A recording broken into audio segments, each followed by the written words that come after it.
Hey, it's Serena and Wrigley. Look at the camera, Wrigley. It's right here. Okay. He doesn't want to look, but that's okay. Basically, Victorian life was a time of extreme social inequality, which was kind of powered by the rapid industrialization that was happening at this time. And everyone just you wanted a higher social class. If not, you had horrible working conditions and literally no money, not a clean place to live. Your children were working horrible jobs, and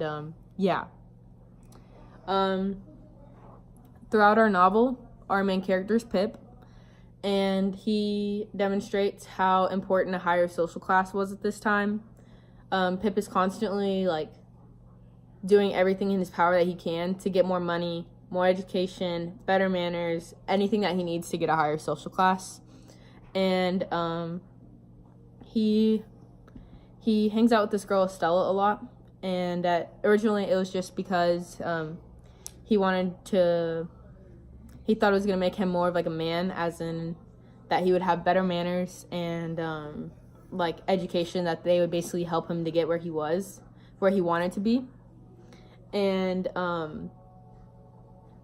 obviously it didn't really work out that way for him, but later on in the book, the convict comes and helps him out, and ends up basically giving Pip an allowance, I guess you could say. He starts paying him, and this helps Pip because now he has more money, so people think of him more highly, which he already has the education, I guess, at this time, and he also has better manners than he did at the beginning.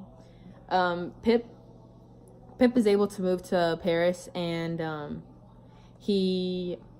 when he does, he gets a better job, better living situation, but he leaves his family behind, as in his sister and Joe.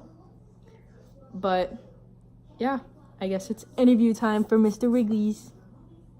Hey guys, I'm back with my Victorian expert, Wrigley, as we've already introduced him before. Wrigley, I have just a couple questions for you today that I need you to answer, okay, buddy?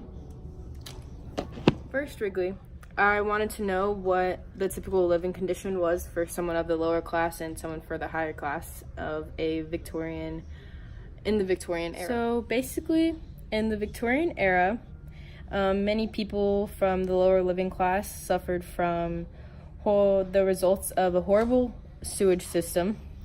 They lived... So I have a couple questions for Wrigley, my Victorian expert. The first question is, can you describe what a typical living condition would have been for someone of a lower class as well as someone of a higher class? Hello, my name is Wrigley, and today I'm here to discuss a couple questions that my Victorian researcher has for me. Typically, in the lower class in the Victorian era, many people living in a lower social class lived in what we'd like to call today a slum. They lived in a room, no doors.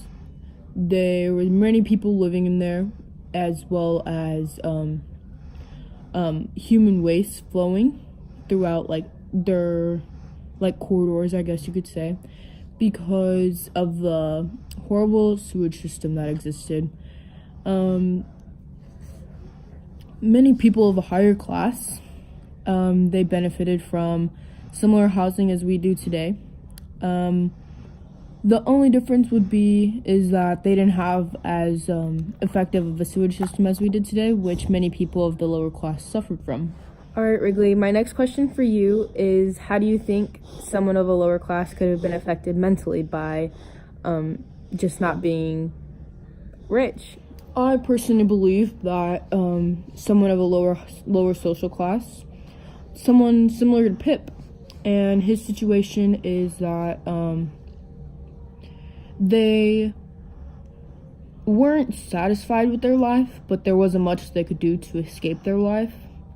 So most people just found content in the way that they lived, although In instances like Pip, it affected him mentally because he was made fun of at school as a result of his social class, which was something uncontrollable back in that time.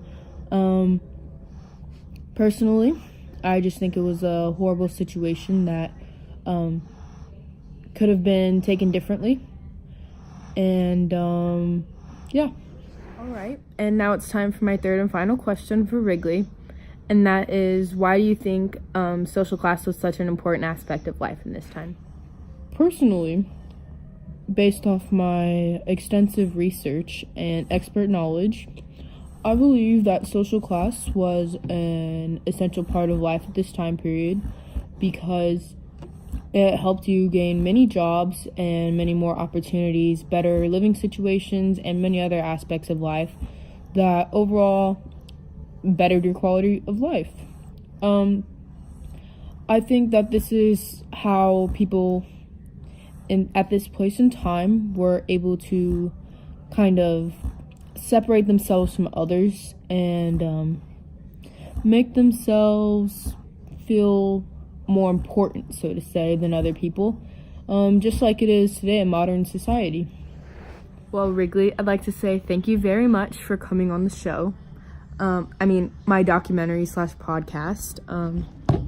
No problem. Any day, Serena, because you're my favorite person out here. Alright, so Wrigley's laying down right here because he's very tired from that interview. But I'm here to give my input on whether I think Victorian life is better or worse than it is currently. And I personally believe that Victorian life is worse than how we have it right now because in America, at least, we are all provided equal opportunity, even though it might not seem like that sometimes, but that's none of my business. But everyone has an opportunity to better themselves, and making money doesn't always require education. An example would be like Bill Gates and Apple and literally so many other business companies that the owner did not graduate college or even high school. But I do think that there is some, not exactly social class, but differences in people and how people treat others differently. And I think that's just because of some people want to feel empowered, and that's just their way of showing it. And we're out here, and everyone has an opportunity to do better than they were yesterday.